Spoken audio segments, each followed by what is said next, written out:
জয় যিশু। তোমরা কি এই শাস্ত্রীয় বচনও পাঠ করো নাই? যে প্রস্তর গাঁথকেরা অগ্রাহ্য করিয়াছে, তাহাই কোণের প্রধান প্রস্তর হইয়া উঠিল। ইহা প্রভু হইতেই হইয়াছে। ইহা আমাদের দৃষ্টিতে অদ্ভুত।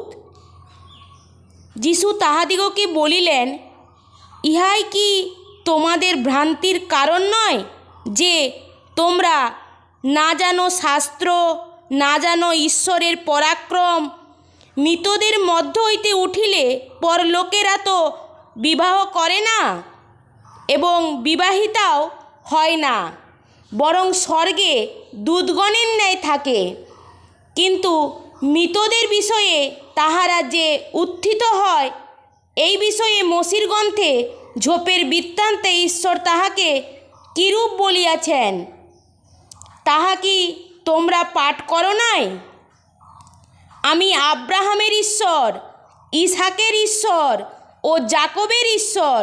তিনি মৃতদের ঈশ্বর নহেন, কিন্তু জীবিতদের। তোমরা বড়ই ভ্রান্তিতে পড়িয়াছ। যিশু উত্তর করিলেন, প্রথমটি এই, হে ইসরায়েল, শুনো, আমাদের ঈশ্বর প্রভু একই প্রভু।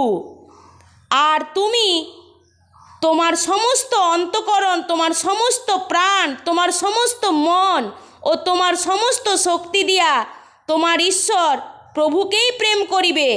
দ্বিতীয়টি এই, তোমার প্রতিবেশীকে আপনার মতো প্রেম করিবে।